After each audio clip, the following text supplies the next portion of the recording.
It's all about relationships all of the time. Be kind, be generous, ask questions, and stay engaged with as many people as you can. I can't think of a person who I've been influenced by who I didn't trust. I found just building really great human connections with people, even before you need to work together or need to collaborate on something, is, I think, really more powerful than ever. I think it's terribly important to insist on individual values. Learning Culture Podcast. Initiative, creation, all these things which we value. It's now possible to make organizations on a larger scale than was ever possible before. Learning Culture Podcast. Teach people to analyze the kind of things that are said to them.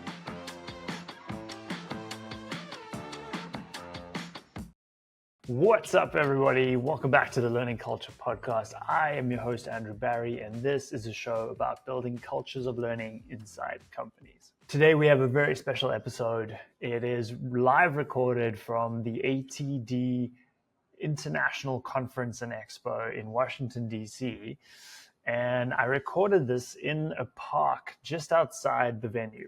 So it was affectionately dubbed by people who were attending the event as the podcast in the park. And I'm really excited to bring this to you today. So here's the paradox. As machines get better at thinking, the most successful professionals aren't trying to compete with AI. They're using it to become more human. I spoke to a host of professionals in the learning and development space. What these leaders share will challenge what you think about the future of work. They're seeing a fundamental shift happening across industries, one that makes our human skills more valuable, not less. But before we dive in, here's a word from my team. Quick disclaimer before we jump in. The episode you're about to listen to was recorded live by Andrew at a conference in Washington, D.C., so the audio quality is not at the studio level you might be used to from this show. Background noise aside, please enjoy the episode.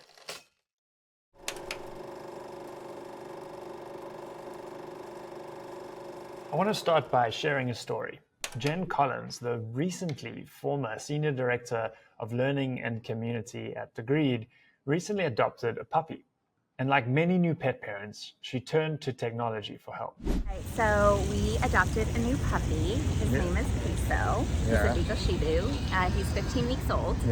And we have a long-standing ChatGPT that we now call Coach, who helps us with all the puppy blues, the training tips, the crate training, is this normal for a puppy?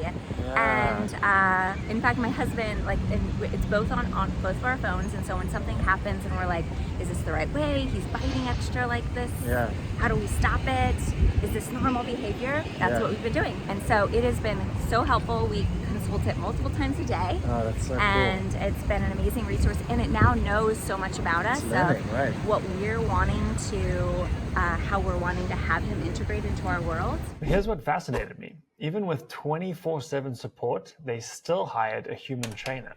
So our human coach trainer comes once a week in home, and he has really helped us with the specificity of the timing. So we're trying to do positive reinforcement of the yes behaviors, and it's something that the AI coach that we have just couldn't really address.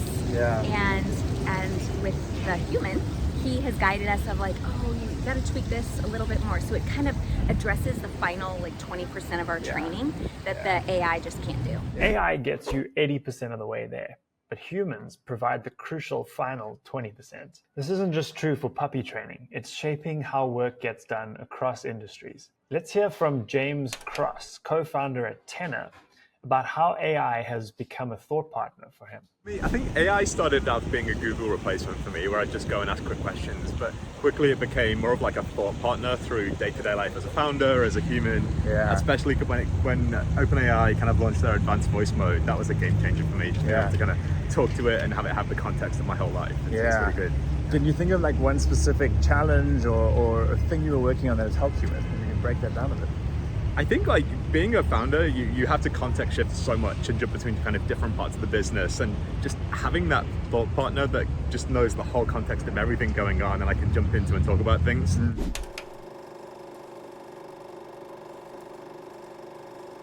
Okay, before diving into why human skills matter more than ever, let's understand the magnitude of the change that AI brings. Cindy Nagel, who's the Senior Manager of Talent and Organizational Development at Hyundai Motors America, shares one such example. Well, the coding of the homepage was huge. Yeah. I knew a little bit of HTML going in. Yeah. So, before I remembered I even had the tool, I was trying to hamstring my way through it, right? Yeah. With what I remembered. Yeah. And then I thought, I'm just going to throw this at ChatGPT and tell it what I wanted to build in this one part of the page. I wanted a table with a rotating banner.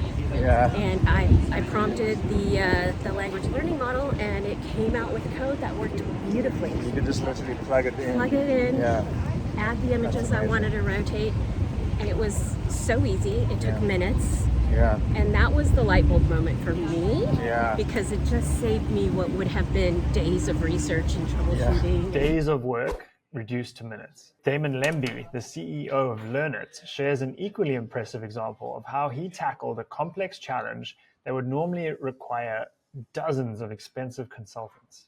So what I did is I used ChatGPT and I said, I need to develop a comp plan that will get us to focus on building business and business development with customers in our target zone that helps sell our subscription model. Yeah. And what I want you to do is, I created a persona. I said, I want you to be a fractional CRO who's built thousands of comp plans. Yeah. And before you start, interview me by asking me 3 questions, one at a time. Yeah. Then it did that, and then I pumped in my last year's comp plan, and honestly, it was incredible how it came back and said, look, this is too complicated, you're focusing on the wrong things, and it was an amazing experience. Yeah. Matt Gertzen, the founder of Better Everyday Studios, described his process as ideation and iteration, taking half-formed ideas and rapidly developing them into actionable concepts. Yeah, the main focus for me is, I just think it's ideation and iteration. So when I have a new idea, it's a half-formed phrase, I'll just kind of go into, and I like to jump between Grok and ChatGPT and kind of use a couple different services. Yeah. But just kind of say, hey, I'm thinking about this. Do you have any, give me 5 bullet points on this idea. Yeah. And then ask it to go a couple layers deeper, and then it gives me an initial place of direction to start researching. From these guests, you can hear the pattern is clear. AI democratizes capabilities that were once reserved for specialists. But if everyone can generate ideas and create prototypes, what then becomes the differentiator?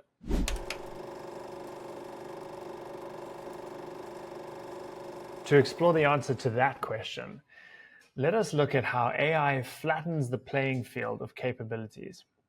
Traditional hierarchies are crumbling. Matt learned this the hard way when he transitioned from military to corporate life. This was a huge challenge for me when I left the military, because the military is all about authority in many ways. And if you wanted to do a project, you just needed to go up the org chart until you found the person in charge, convince the person in charge, and then you were good, and then you had permission. And when I left the military and went to SpaceX, I realized that when I found I could still go up the org chart and find the person in charge, but when they said yes, all that is giving me permission to go convince everybody else. And so it is a whole different way of thinking and doing things. Chrissy Roth-Francis, the Director of Talent Development at LinkedIn, sees it in every level of her organization. So I hear the phrase influence without authority a lot. That is a very common skill that people say is needed. And I think that phrase alone is already very interesting, because I think there are very few decisions made these days where it is a top-down decision and we are just going to execute it because the boss says so. And everyone's following orders. That's just not our reality as much anymore. I agree. There's so many more cross-functional decisions that need to be made. So inherently we have baked in more non-authority collaboration, decision-making, influencing. So there are more people you need to work with who you don't have authority over, whether you're a leader, a manager, or an individual contributor. Brandon Carson, the Chief Learning Officer at Docebo, has experienced this shift too. But here's the thing, especially today, influence is less about hierarchy now, and it's more about connection. And so it's really important to connect your ideas or your thoughts across the spectrum of those you work with or that you want to influence, so that you can get that feedback and that that deeper understanding of what you're trying to solve for. So if you can't rely on authority, what can you rely on? Christy Stewart, a senior learning advisor at FNBO, discovered her own answer to this question. That communication, to get people to honest feedback. Yeah. I don't want people to go, oh yeah, that's good. And then, it gets out and they're like, oh yeah, we should have gone that direction. That is not something that I want to do. If you have a gut feeling, tell me and we'll have that conversation and we'll talk through it and we'll make sure we're hitting exactly what we need to hit. Yeah, speak now, forever hold your peace. Exactly. And we can always go back and change it later. Yeah. I mean, if we try it and it doesn't work, that's okay. Be okay with that and learn from your experiences.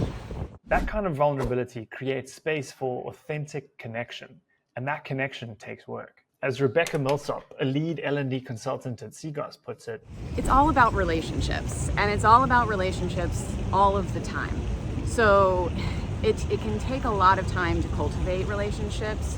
You want to focus on the ones that are obviously with the most impactful, influential people, but you also want to focus on folks that might end up with that influence, right? So be kind, be generous, ask questions, and stay engaged with as many people as you can to help, again, build those champions over the length of your relationships with them. Rebecca's point is a powerful reminder. Influence is built, not bestowed. It comes from consistent effort and meaningful connection, not from a job title. Takesha Zimmerman, the director of L&D at the firm and a previous podcast guest, boiled this down to something deceptively simple. This is probably the easiest thing, and it's not profound at all, but it is just following up. Say more. Sticking to your word. So when I'm working, like right now, we're in the face of building things with our subject matter experts. And so part of it is, like, if I say I'm going to hit this deadline, I do that. If I ask for feedback from them and then I can't incorporate it, I go back and I tell them why. It's not just missing, right? So it's just really the fundamental basics of humanity that really help with influence.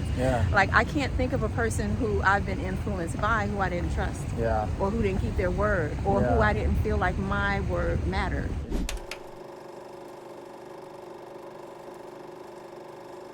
Building trust requires a skill that's becoming increasingly rare, the ability to listen.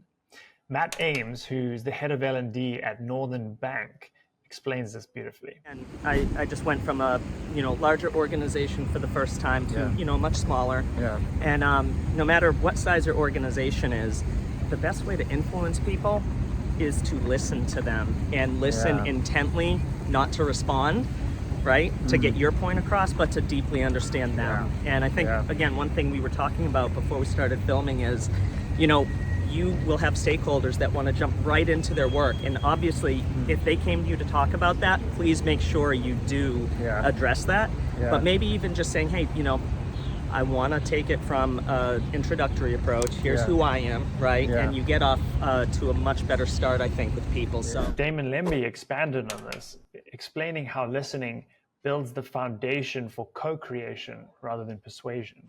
I think it goes back again to modeling behavior. And I think if you want to be able to influence people, you have to be able to build their trust. They have to be able to trust you. And so some of the exercises or strategy I use is, one, you got to be a good listener. So listening to what people say, not just so you could respond to them, but actually make them feel heard. Because if people feel heard and they feel like they're involved and you're co-creating ideas, they're going to be a lot more bought in. Brandon Carson also offered some practical advice on this. The number one thing that is really critically important in any context is active listening. Don't go into the room knowing you have all the answers necessarily. Don't start out that way. Listen to the people that are around you and be the last one to have answers at the table. Think about that for a moment. In a world where AI can give you answers in seconds, the most successful leaders are those who hold back their answers so they can truly understand the people around them. It's a shift from being the smartest person in the room to being the most curious person in the room. That's what builds connection, something AI cannot do. But here's a fascinating truth. The same AI that's helping you process information faster can also help you develop these human skills. Here's Jen Collins describing how she uses AI to develop her ability to take on different perspectives. This is where I tap into ChatGPT and often ask it to help me understand who, so first when I'm trying to influence others, I kind of want to understand who are they and why do I want to influence them. And then with that, I've used ChatGPT to help me identify what would motivate them. Or what questions can I ask to guide them to tell me how and what would motivate them. Because ultimately, when we're talking about influencing others, I think of it as a Venn diagram. We have what I want, what they want, and then that middle part is where we want to play. And so, you know, as with you, it's all about getting curious. You know? Exactly. Play on words intended. How are we getting curious on what's in it for them? What do they care about? So instead of replacing human connection, AI is actually helping you get better at it.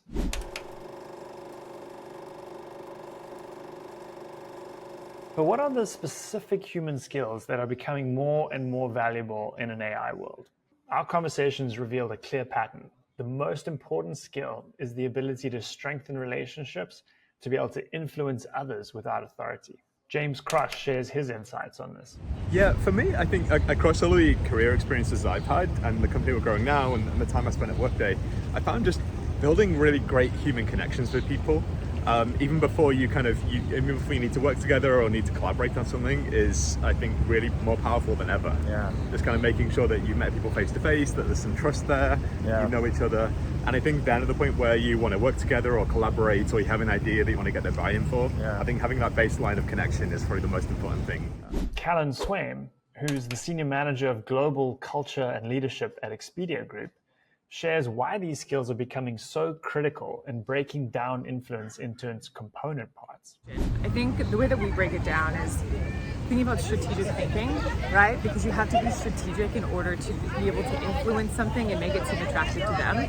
So we're kind of breaking it down into different skills, right? Like empathy, self-awareness, emotion regulation, strategic thinking. So kind of breaking it down into more different skills, and that's where we'd love, we're kind of looking at how can we bring in AI to be a coach, to where you don't have to wait for a one-on-one with your manager. Another interesting insight on this comes from Matt Ames, who describes this fundamental shift in how we need to think about hierarchy and human relationships in the workplace.